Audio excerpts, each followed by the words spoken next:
Oi, tudo bem com você? Espero que sim. Eu sou Gisele Alexandre e esse é o Manda Notícias, um podcast que leva informação de qualidade e promove a cultura periférica na Zona Sul de São Paulo. E hoje a gente começa uma nova temporada do Manda Notícias. Esse ano eu espero te trazer muita informação positiva, te apresentar personagens que são importantes para as quebradas de São Paulo e também te contar histórias de projetos e pessoas que fazem a diferença nesse mundão, mas que às vezes não tem espaço na TV ou nos jornais da mídia tradicional. O Manda Notícias está aqui para fazer isso. A gente te conta o que rola de importante de uma maneira que você entende e também garante que a sua opinião seja ouvida. Por isso, se você tem alguma sugestão de reportagem, manda para mim no Zap. O número é 11 98336 0334. Agora, bora lá para a notícia?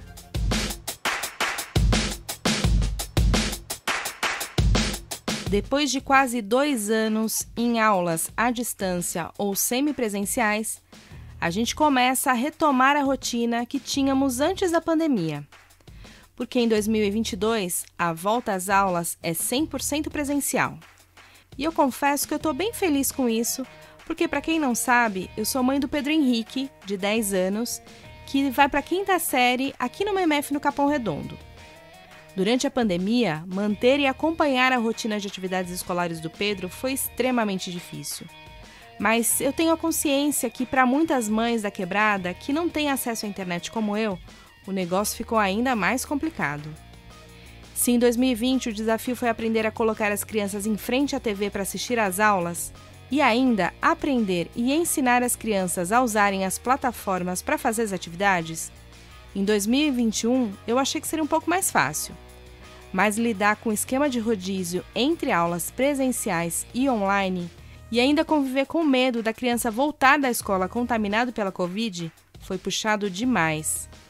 Esse ano, com a maior parte dos alunos vacinados, a gente espera ter um ano letivo mais tranquilo. Mas ainda são muitos os desafios que a gente tem pela frente.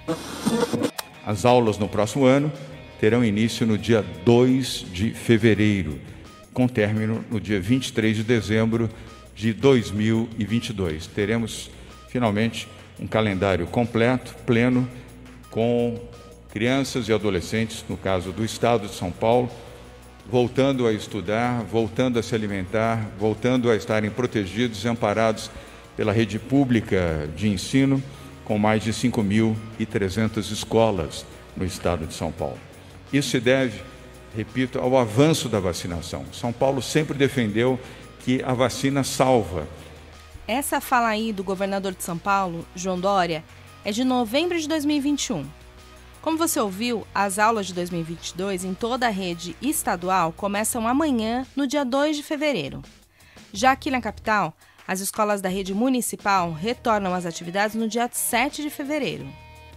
A data é a mesma para os alunos da educação infantil, dos ensinos fundamental e médio, da educação para jovens e adultos e também das escolas municipais de educação bilíngue para surdos. Para tentar entender como as famílias das quebradas estão se preparando para essa volta às aulas, a gente conversou com 2 mães que nos contaram como estão os sentimentos nesse momento tão importante. Oi, meu nome é Tamires Brito, eu moro em Interlagos e eu sou pedagoga. Eu sou a mãe do Antônio, ele tem 2 anos e ele frequenta a SEI.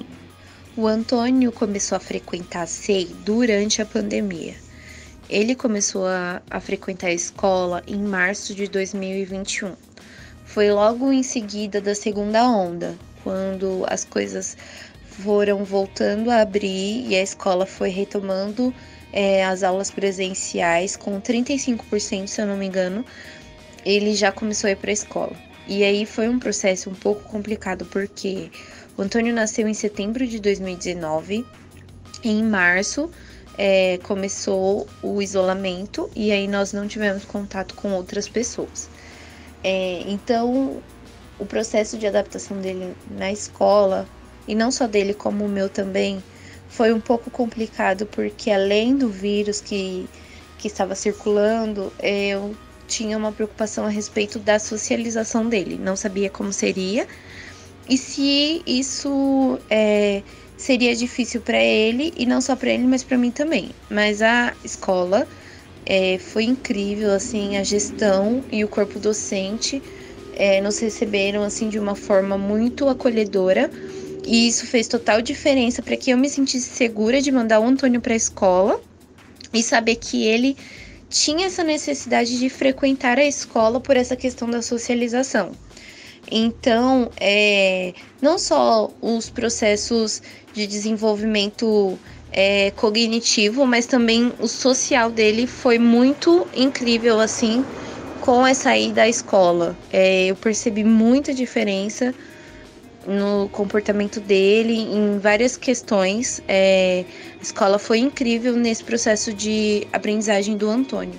A Tamires Brito, mãe do Antônio de 2 anos, teve uma experiência um pouco diferente, porque o Antônio começou a frequentar a SEI durante a pandemia. E pouco antes disso acontecer, os dois tiveram Covid. Isso lá no início de 2021, quando a vacinação para os adultos ainda dava passos lentos e haviam muitos casos graves e também mortes. Imagina só o susto, hein?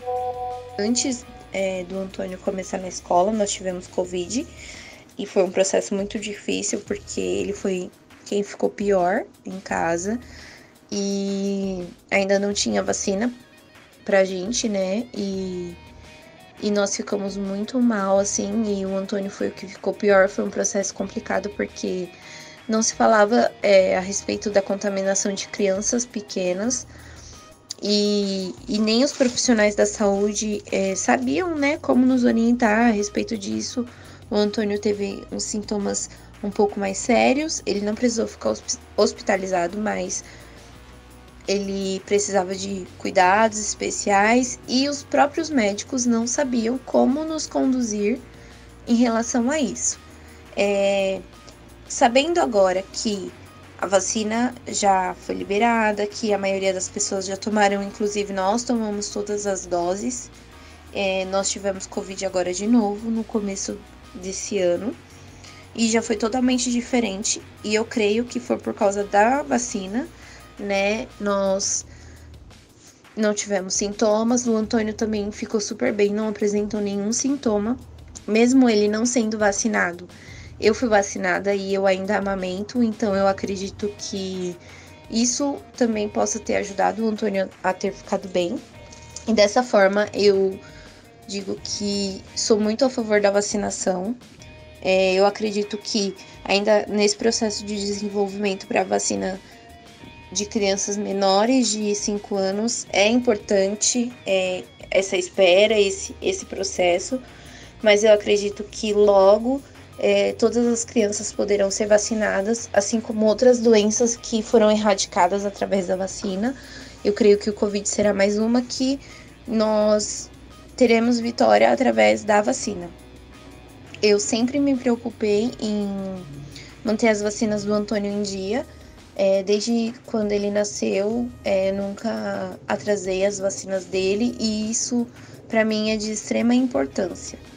Eu quero agradecer a oportunidade por falar sobre esse assunto, assim, que é muito real e tão pouco falado, né? Porque todo esse processo para mim foi muito na intuição.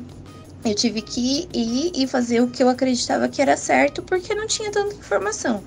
Então, ver um trabalho tão incrível sendo desenvolvido para esse público, né, a área da educação, é muito gratificante para mim, e eu só quero agradecer por essa oportunidade. Boa, Tamires, é isso mesmo. A vacina salva vidas. E há muitos anos ela tem salvado as nossas crianças de muitas doenças. Como você ouviu aí no relato da Tamires, eles tiveram novamente a Covid. Só que da segunda vez, ela acredita que os sintomas tenham sido mais leves porque ela já estava vacinada. E o Antônio, apesar de bebê, também foi beneficiado graças ao leite materno da mamãe. E ela está certa, porque de acordo com um estudo publicado no dia 12 de abril de 2021, em uma revista científica americana, 2 anticorpos específicos contra o novo coronavírus, o IgA e o IgG, podem sim ser identificados no leite materno produzido por mulheres que receberam a vacina. Maravilhoso isso, né?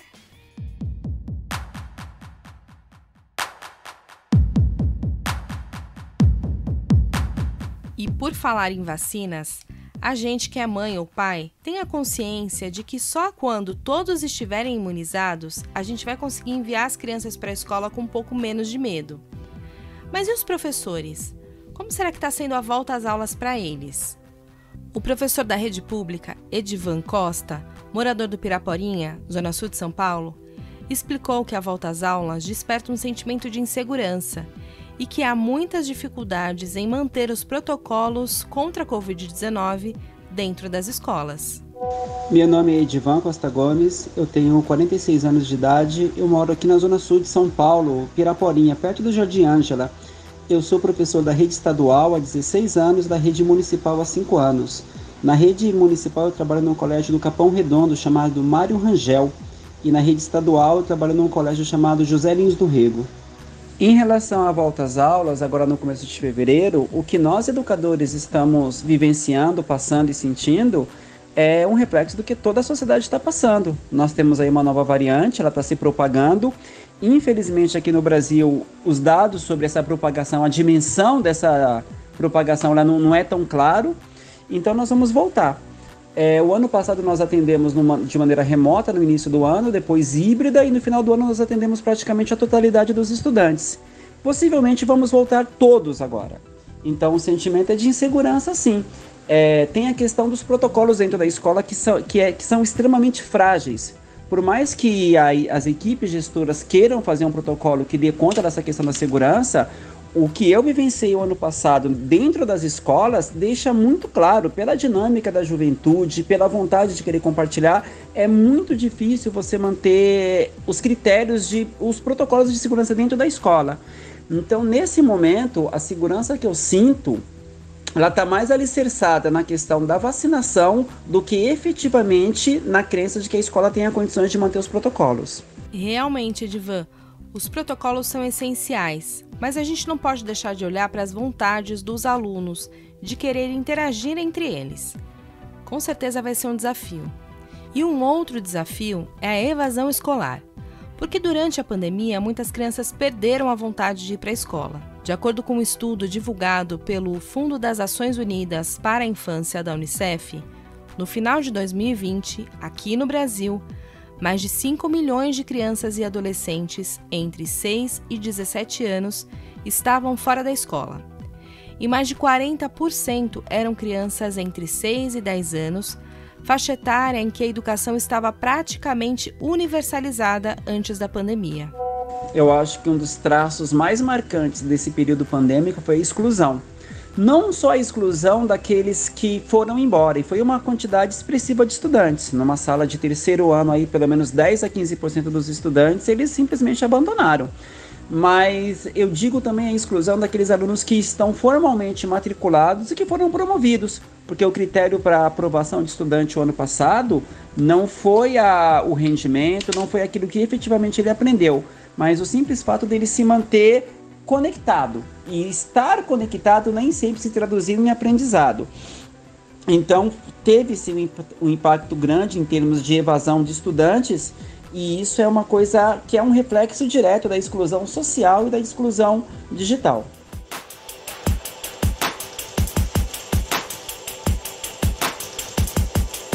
A exclusão digital foi, sem dúvida nenhuma, um grande problema para que os alunos mais pobres tivessem acesso à educação nos últimos 2 anos.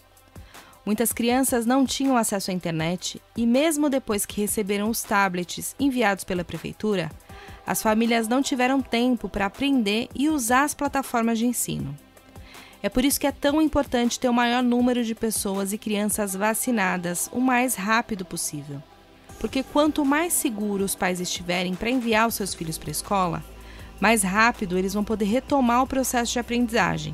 E por falar em vacina, você com certeza já está sabendo que desde o dia 12 de janeiro, as crianças com idades entre 5 e 11 anos já podem se vacinar. A Aline Lara, moradora do Capão Redondo, mãe de 2 meninos, um de 16 e outro de 10 anos, contou pra gente como estão sendo os preparativos para essa volta às aulas. Me chamo Aline Lara Rosa Soares, moro no bairro do Capão Redondo. A minha profissão é analista de pós-venda. Tenho 2 filhos, um de 16 anos e um de 10 anos. Um cursando o 3º ano do 2º grau e o outro passou para a 5ª série do ensino fundamental. O meu filho mais velho já está vacinado e eu acho de extrema importância a vacina. O mais novo agora vai se vacinar. E eu espero que com as voltas às aulas eles tenham um melhor desenvolvimento, que eles perderam muito conteúdo. E eu ainda tenho medo de mandar o meu mais novo para a escola, porque ele tem problema respiratório e eu tenho medo dele pegar o Covid, por ele não estar ainda imune, não estar vacinado. Nesses 2 anos, meus filhos não conseguiram desenvolver o que tinha que desenvolver. O mais velho conseguiu desenvolver melhor, porque ele tem mais responsabilidade, né, de ter uma autonomia, de fazer as atividades. O mais novo quase não desenvolveu. Pois é. Como a Aline contou pra gente, foi muito difícil manter as crianças motivadas no estudo online. E vamos combinar que não é fácil para ninguém estudar à distância. Como eu já contei no início do episódio, manter o meu filho de 10 anos focado nas aulas foi extremamente difícil. Por isso eu também estou muito feliz, porque esse ano ele volta para a escola vacinado. Para finalizar, a gente perguntou para o professor Edivan qual será, na opinião dele, o principal desafio da volta às aulas e quais são as estratégias que ele pretende adotar para motivar os alunos. Existem 2 desafios que, na minha opinião, são os fundamentais agora nessa volta às aulas. O primeiro deles, é claro, é estruturar a escola de uma maneira que propicie segurança. Como eu já disse, é muito difícil do ponto de vista técnico, com a dimensão que nós temos de estudantes, a quantidade aliado ao tamanho das escolas, é muito difícil que dentro do espaço escolar você consiga manter os critérios de isolamento. É muito difícil lidar com adolescente, com crianças, tentar dialogar no sentido de que as normas sejam respeitadas é um desafio imenso. Então, o primeiro desafio da escola é manter a segurança, e nós temos um recurso para isso. O recurso que a escola sempre teve, que é o motivo de ser da escola, que é o diálogo, é a conscientização, você chamar o aluno olho no olho, mostrar para ele o que está realmente em questão, quais são os riscos que nós estamos correndo. Então esse é o primeiro grande desafio.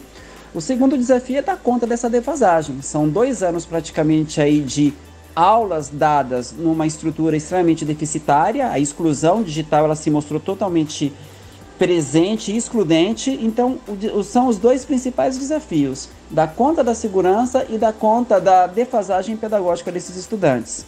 É isso aí. Desejo uma boa volta às aulas para todas e todos os alunos e trabalhadores da educação. Que 2022 seja o ano da retomada, não apenas na educação, mas em todas as áreas da nossa vida. Vacina no braço e até o próximo episódio.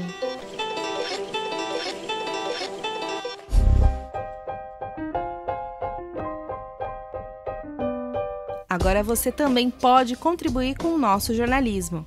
É só acessar www.apoia.c/mandanotícias para se tornar um apoiador do nosso trabalho. O Manda Notícias tem produção de Kaline Santos, roteiro e apresentação de Gisele Alexandre, design gráfico e edição de áudio de Miller Silva e distribuição nas redes sociais de Ricardo Batista. A realização deste episódio tem o apoio do Atuação Perifasul. Acesse os nossos conteúdos no portal de notícias Terra, www.terra.com.br/parceiros/manda-notícias. Você também encontra o Manda Notícias no Facebook, Instagram, YouTube, TikTok e nas principais plataformas digitais de áudio.